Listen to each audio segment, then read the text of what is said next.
One of the most common things you get called to in the ICU is an abnormality of heart rate, bradycardia or tachycardia. Now, this is either due to a cardiac conduction abnormality that you will see on the ECG, or it's a problem with how the heart rate is controlled by the autonomic nervous system. This tutorial will look at initial cardiac conduction, but I'll spend most of the time talking about the parasympathetic and sympathetic nervous system and how these are affected by stress and by drugs, both agonists and antagonists. An introduction to critical care with me, your host, Pat Nelligan. This is a series on interpreting and integrating the data of your patient in the ICU who you've already examined and obtained a history from. This is cardiovascular assessment, and this tutorial is about the heart rate. This time I will discuss the physiology of heart rate, the autonomic nervous system and the heart, and autonomic receptor activation and blockade. Let's start with the clinical scenario. You're called to the bedside of Annie, who's been in the ICU for a while, and her heart rate is 39 beats per minute. Now, Annie is 73 years old. She's been in the ICU for 5 days. She was originally admitted with septic shock secondary to community-acquired pneumonia, and her current therapy includes high-flow oxygen therapy, norepinephrine, noradrenaline, and vasopressin, dexmedetomidine for sedation that she's been on since she came in, and DVT and stress ulcer prophylaxis. Now, to figure out why Annie has a bradycardia, we need to understand heart rate.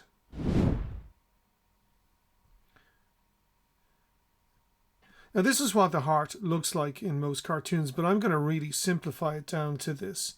We have our 4 chambers, our right atrium, our left atrium, right ventricle and left ventricle, and I just have the connections between the two. There's no inputs, there's no outputs. In the heart, there is a key piece of tissue known as the sinoatrial node.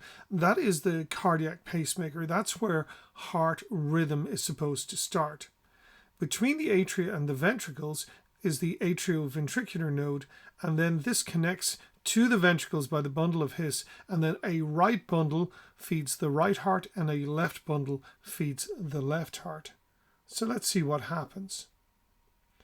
Pacemaker cells in the sinoatrial node fire at regular intervals, and this depolarizes the right atrium, then the left atrium, the atrioventricular nodes, the bundle of His, and the bundle branches. The result is an electrocardiographic picture that looks like this. Now, you're familiar with this. The P wave represents atrial depolarization. The QRS complex reflects ventricular depolarization, and the T wave ventricular repolarization. The PR interval represents atrial systole, and the RT interval represents ventricular systole.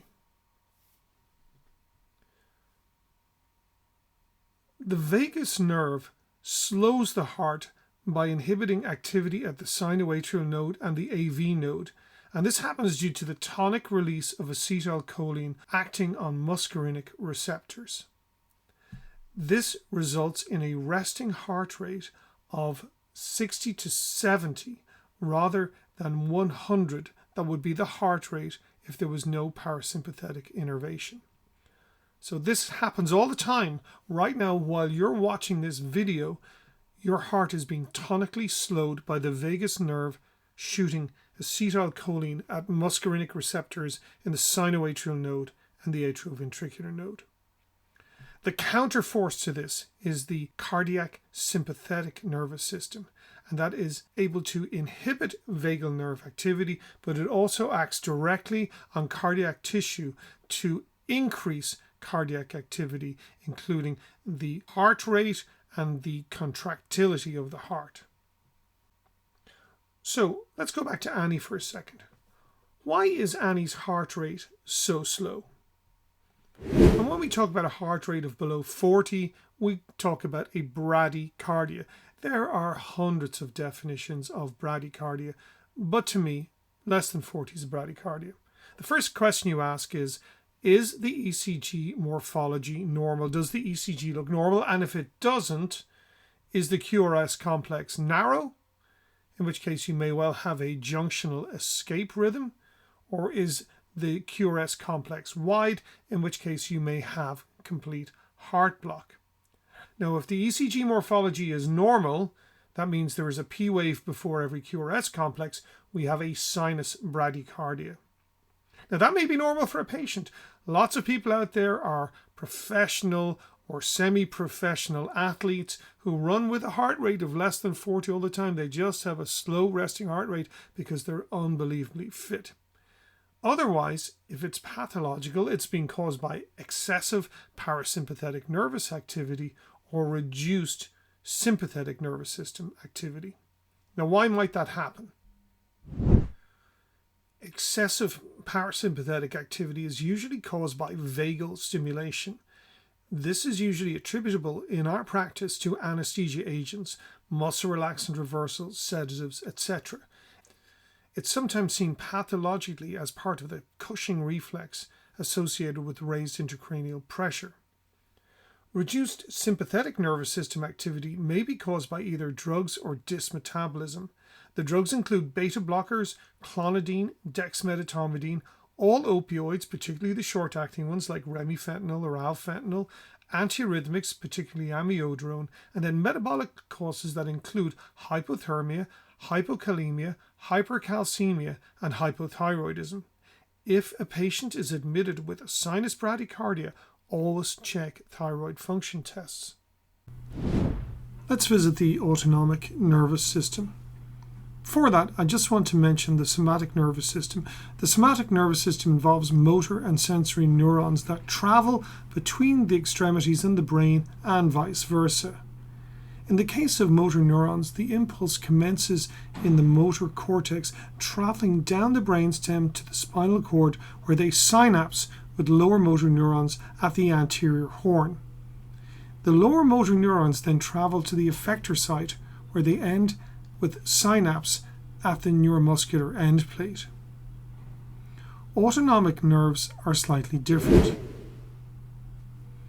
They originate in the brain and pass down the spinal cord, but do not synapse within the cord. The neurons exit the cord and travel to either sympathetic or parasympathetic ganglia. And after synapsing there, the postganglionic neurons travel to the effector site. Parasympathetic preganglionic neurons originate in the brain. They are components of the 3rd, 7th, 9th, and 10th cranial nerves. Parasympathetic neurons also emerge from the sacral cord. By comparison, preganglionic neurons from the sympathetic nervous system exit the spinal cord from the thoracolumbar region and then enter the sympathetic ganglion chain, where they may or may not synapse. Parasympathetic nervous system activity is all about rest and digest. There is reduced heart rate and blood pressure, increased digestive activity, increased salivation, increased splanchnic blood flow, and increased urine production. There is bronchoconstriction and pupillary constriction and conservation of energy, reduced basal metabolic rate. If you're lying on a couch doing absolutely nothing, your main autonomic activity is parasympathetic. Parasympathetic activity works via muscarinic M receptors. Muscarinic receptors are activated by acetylcholine. Any agent that increases acetylcholine in the body is pro-parasympathetic nervous system. Acetylcholine esterases are agents that block the breakdown of acetylcholine, and they're used in clinical practice. And the result of the use of these agents increases total body acetylcholine levels. Usually this is to improve muscular function, such as the use of pyridostigmine in myasthenia gravis or neostigmine in anesthesia. But the inevitable consequence is bradycardia. But we expect this, so we co-administer glycopyrrolate with neostigmine and atropine with edrophonium to prevent bradycardia. Atropine and glycopyrrolate are also used to treat excessive vagal activity. Sometimes we see this with fainting episodes, or if a chest drain has just been removed following paracentesis, or if we want to dry up secretions. Hyoscine is used in all kinds of clinical practices, but it's most commonly used to treat motion sickness.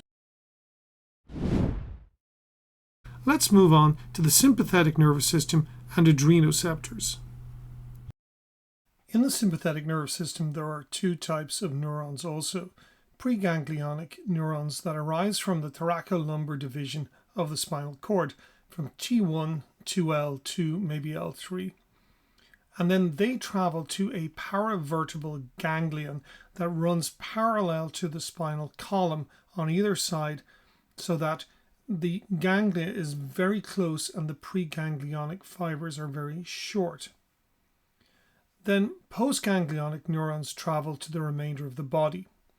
The preganglionic to ganglion and ganglion to postganglion synapses use acetylcholine to nicotinic acetylcholine receptors. The preganglionic neurons enter what we call the sympathetic chain, which is a series of ganglia that runs alongside the spinal column. They may synapse there, run along the chain, or synapse higher up or lower down, or synapse at satellite ganglia.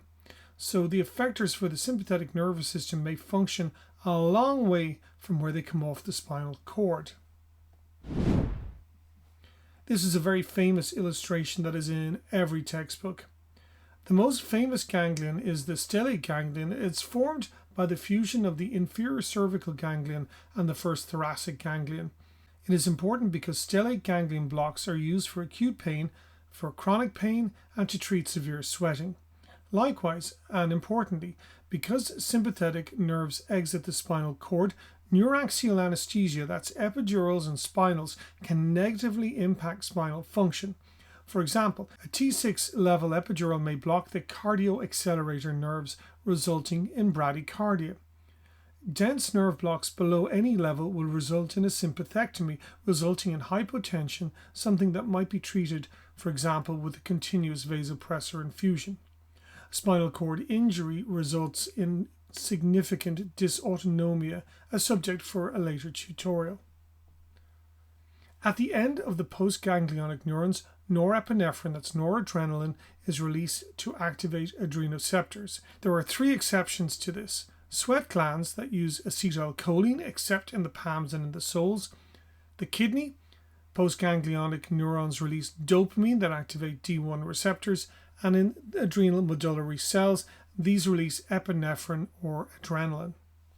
Let's see what adrenergic agents do. They are, of course, fight or flight chemicals. They activate the heart to increase overall blood flow, particularly to the brain. So there's an increase in heart rate, an increase in ejection fraction, an increase in stroke volume, cardiac output, and blood pressure. There is increased blood flow to muscle but reduced to the skin. There is reduced splanchnic blood flow, reduced digestive activity, and reduced urinary output. There is bronchodilation and cold sweating. So the patient's hands and feet sweat, but the patient feels cold. The pupils dilate, and there is metabolic effects. Glycogenolysis, gluconeogenesis, resulting in increased plasma glucose and consequently higher plasma lactate. To summarize this, increased heart rate, chronotropy, stroke volume, inotropy, cardiac output, and blood pressure. Redistribution of blood flow away from the splanchnic organs to the brain, heart, and muscles. Bronchodilation, glycogenolysis, gluconeogenesis, lactate production, all increasing blood glucose. Pupillary dilatation, sweating, reduced salivation, and digestive activity. There are different adrenoceptors, but they're generally broken down into alpha receptors and beta receptors. Of the alpha receptors, there's alpha 1 receptors that are involved in, when they're activated, vasoconstriction and smooth muscle contraction. Of the beta receptors, there's a beta 1 receptor that's involved with inotropy and chronotropy, so increasing stroke volume and heart rate, and increasing plasma renin. Beta 2 receptors cause vasodilatation, bronchodilation, glycogenolysis, and gluconeogenesis. Generally, that pushes along the glycolytic pathway, so there is an increase in the release of lactate. Beta 3 receptors are involved in lipolysis, thermogenesis, and bladder relaxation. I've left out alpha 2 receptor agonists because what happens when these receptors are activated is that there is a negative feedback loop that reduces the release of epinephrine, norepinephrine, that's adrenaline, and noradrenaline. There's a reduction in sympathetic nervous system outflow. So let's look at some drugs that are adrenoceptor agonists. The first one is adrenaline epinephrine. Well, this is an extremely potent drug that we use in cardiac arrest. We use sometimes in sepsis, sometimes in cardiogenic shock. We use it in anaphylaxis. We use it in patients who have severe bronchospasm or having a massive allergic reaction. It's a very potent alpha-1 adrenoceptor agonist. So that causes an increase in the systolic blood pressure and an increase in the mean arterial pressure. The diastolic pressure drops a smidgen. It is a very weak activator of the alpha-2 adrenoceptor, a very potent beta-1 receptor agonist, meaning that the ejection fraction increases, the stroke volume increases, and the cardiac output increases. It's a very potent beta-2 receptor agonist, so the heart rate increases, but there is a drop in the diastolic pressure and bronchodilation, and it's very metabolically active, so there's an increase in temperature, an increase in blood glucose, an increase in lactate. In my current clinical practice, I reserve epinephrine for extreme situations. I don't use it routinely.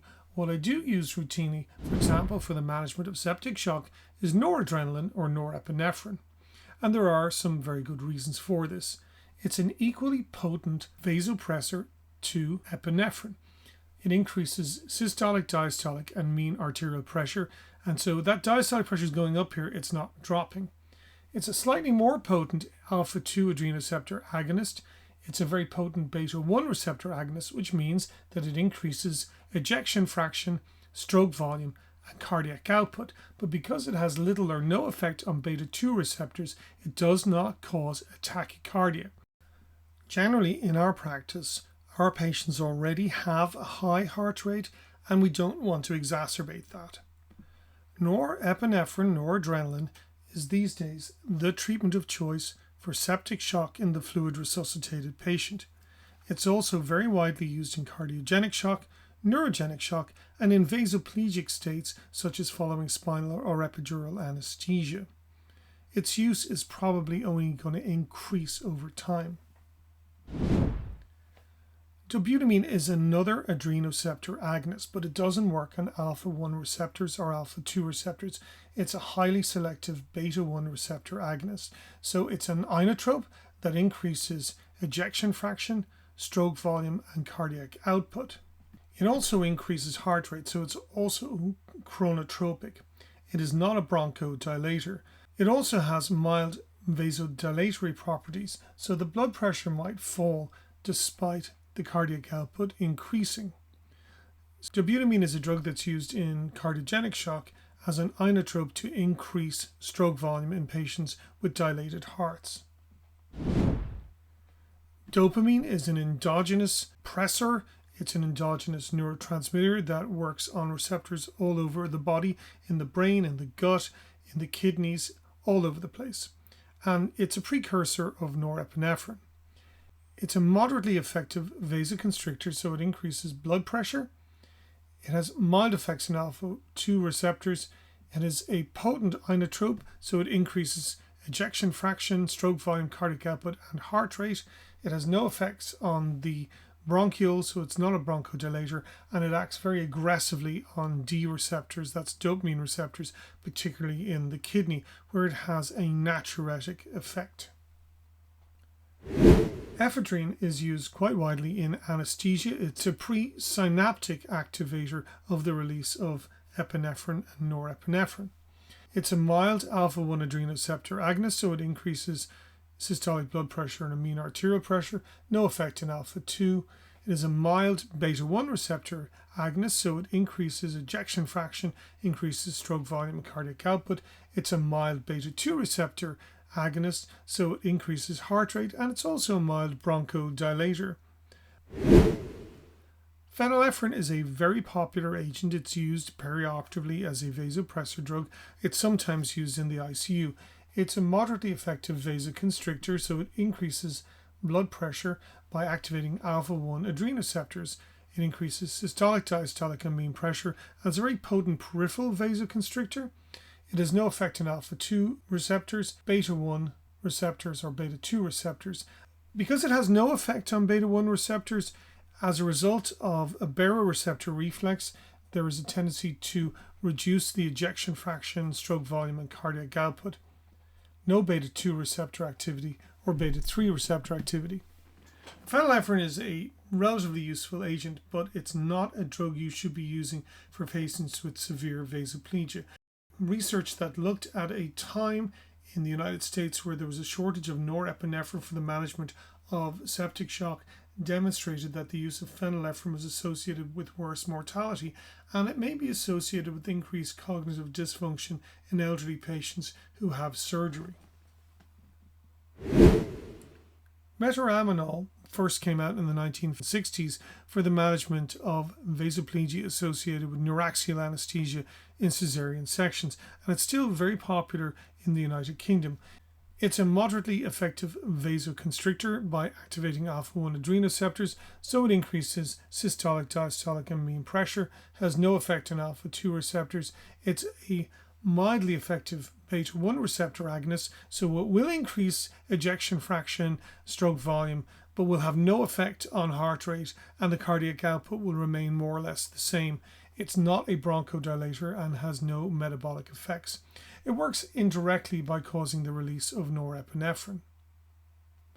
The other agents you may be familiar with are salbutamol, that's sometimes known as albuterol, and terbutaline. Now you know these because they are bronchodilators, and these drugs are highly selective beta-2 receptor agonists, so they do have a bronchodilatory effect, and they also increase heart rate. In the modest doses that are usually used to treat asthma, there is really no metabolic effect from these bronchodilators. However, if a patient comes into the ED and is given continuous nebulizers for several hours because of acute severe asthma, that will have a metabolic effect. The blood glucose will go up, the lactate will go up, the temperature will go up, and occasionally we get called down to the ED because a patient has a lactic acidosis consequent of aerobic glycolysis that is being driven by the salbutamol. Now let's move on to adrenoceptor antagonists. Direct adrenoceptor inhibitors are used to reduce heart rate and blood pressure. They're used to treat tachyarrhythmias, hypertension and hypertensive diseases, and congestive heart failure. The ones that you're most familiar with, of course, are beta blockers. Propranolol is the most widely known beta blocker, and it works particularly on beta-1 and beta-2 receptors. So it causes a reduction in the mean arterial pressure, a reduction in the heart rate, and may cause bronchoconstriction. It also can cause vasoconstriction in the extremities. It has no effect in either alpha-1 or alpha-2 receptors. Patients who receive propranolol often say they feel a little bit unwell a lot of the time, but it's a very useful agent in patients with undenominated hyperadrenergic activity like you see with pyrotoxicosis, and it can be used to control metabolic activity, for example, in children with severe burns. Labetalol works on both alpha receptors and beta receptors, so it's a really effective antihypertensive that is very widely used in intensive care to control hypertension. It's also a antichronotrope agent. It reduces heart rate, so it has that classic beta blocking effect of slowing the heart rate down towards 50. It has no beta-2 receptor activity, so it doesn't cause the same bronchoconstriction that you might be worried about with propranolol. Back in the 1990s, there was a goal of treatment to try and get rid of these undenominated beta and alpha blockers and have beta-1 selective beta blockers. The idea was that these were going to be good for the heart. There's a whole bunch of problems associated with beta-2 receptor blockade, and they include bronchial constriction, hypoglycemia, loss of the ability to recognize hypoglycemia, Beta-2 receptor activation promotes glycogenolysis, gluconeogenesis, and lipolysis, so you don't really want to be blocking a lot of that metabolic stuff. There's also a problem with peripheral vasoconstriction, reduced muscular blood flow, loss of exercise tolerance. These drugs also, if they are beta-2 receptor agonists or the early ones like propranolol, cross the CNS and may cause depression, fatigue, sleep disturbance, etc., including nightmares and hallucinations. And finally, there's a problem with dyslipidemia, increased levels of triglycerides and lower HDL. So if you're a cardiologist and you're looking after a patient with coronary heart disease and your main goal is to make the heart more compliant and slow the heart down so that the left ventricular stroke work is reduced, the oxygen consumption is reduced, you want a beta-1 selective beta blocker. And it avoids all of these problems. And the ones that we widely use in our practice are bisoprolol, metoprolol, atenolol, and the very, very short-acting agent, esmolol. What are beta blockers used for? Well, they're used for management of hypertension, the treatment of coronary heart disease, particularly angina, and following myocardial infarction. They're used for treatment of heart failure because they're sympatholytic, so they reduce myocardial oxygen consumption. They're used to treat arrhythmias by slowing down AV nodal activity, so they're used for treatment of atrial fibrillation, atrial flutter, and supraventricular arrhythmias. They're also used for migraine prophylaxis. If you're a golfer, they may actually cure your yips in putting. In the ICU, we use labetalol for heart rate and fine blood pressure control, particularly during the medical management of aortic dissection. Metoprolol or bisoprolol are generally used for heart rate control where there is sinus tachycardia or tachyarrhythmias, and propranolol is used for sympathetic overactivity where there is hypercatabolism or where there is severe autonomic dysfunction. Let's move on to alpha blockers. Phenoxybenzamine and phentolamine are highly selective alpha blockers, so they don't have any effect on beta-1 or beta-2 receptors. Their principal effect is on alpha-1 adrenoceptors. They also have a mild effect on alpha-2 receptors. Beta blockers slow the heart rate down. Alpha blockers cause vasodilatation. These two particular agents are commonly used for the management of pheochromocytoma. Phenoxybenzamine, a long-acting agent that's used for weeks in advance of the surgery. Phentolamine, a short-acting agent that's often transitioned to just for the time of the operation.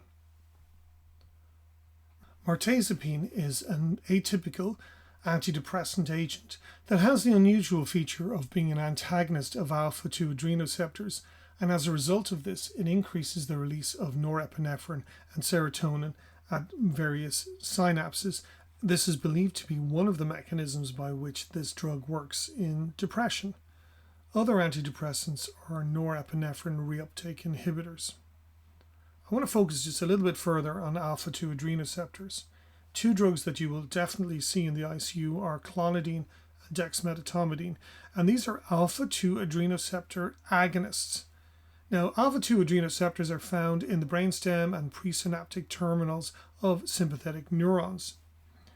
Activation of alpha-2 receptors in the brainstem leads to a reduction in overall sympathetic nervous system activity. So it's inhibitory, it's anti-adrenaline, and promotion of parasympathetic nervous system activity. Overall, this chills the patient out. It results in a reduction in heart rate and blood pressure and sedates the patient. Let's look at that in a little bit more detail. The site for the sedative action of alpha-2 agonists is the locus coeruleus of the brain. That's up there in the brainstem, whereas the principal site for analgesia is probably in the spinal cord. There is clear evidence for both a peripheral and supraspinal action in terms of analgesia and sedation. In the heart, the dominant action of alpha-2 agonists is to decrease heart rate by increasing vagal tone and inhibiting the cardioaccelerator nerve. This results in a bradycardia and an anti-tachycardic effect. These drugs appear also to promote diuresis. In the peripheral vasculature, there are both presynaptically mediated vasodilatation and postsynaptically mediated vasoconstriction, And my own experience is that the blood pressure rarely changes when you put a patient on dexmedetomidine, but clonidine is quite an effective antihypertensive agent. It does drop the blood pressure. So if you have a patient who's tachycardic and hypertensive, clonidine is a really effective agent. If a patient is a bit agitated and tachycardic, dexmedetomidine is an excellent agent. When we look at our patient who was bradycardic, what jumps out here is that this patient was receiving dexmedetomidine for sedation. What about the patient with tachycardia? If the patient is tachycardic, the first question you ask is the ECG morphology normal? And if not, is there a narrow QRS complex which suggests a supraventricular arrhythmia, or a widened QRS complex which is a ventricular arrhythmia or a supraventricular arrhythmia with a bundle branch block?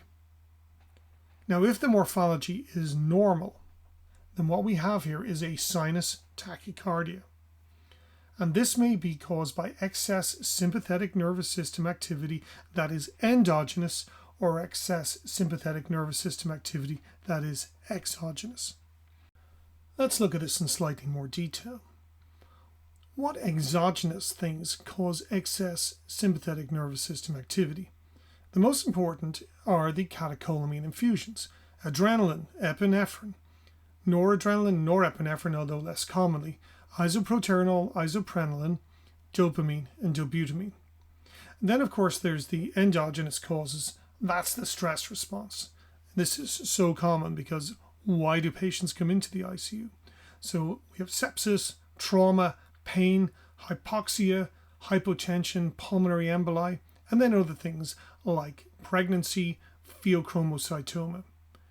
Withdrawal syndromes are a major cause of dysautonomia in the ICU. Patients become tachycardic because they're withdrawing from alcohol, from nicotine, from benzodiazepines, even from beta blockers and clonidine.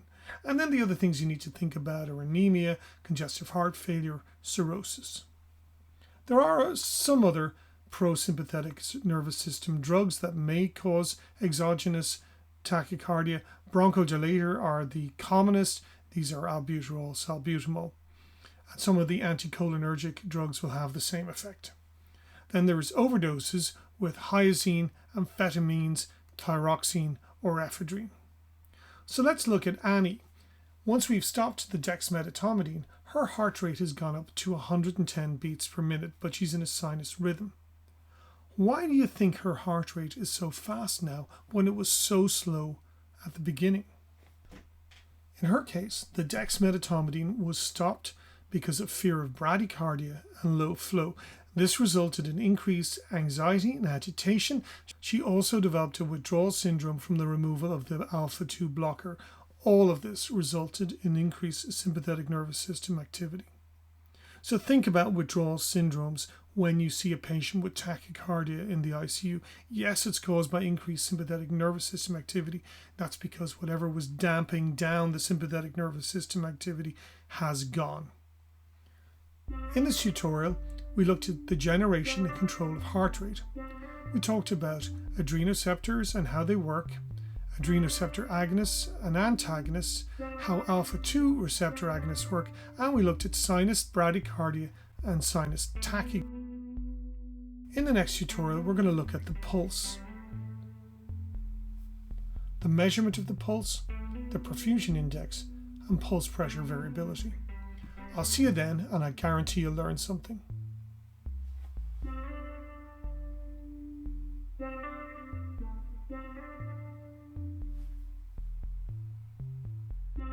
So that was the heart rate. Next time we're going to talk about the pulse. If you're enjoying these tutorials, subscribe, leave me some comments, ask me some questions, and follow me at ccmtutorials.org. At that blog, you'll find some additional material. I'll see you soon.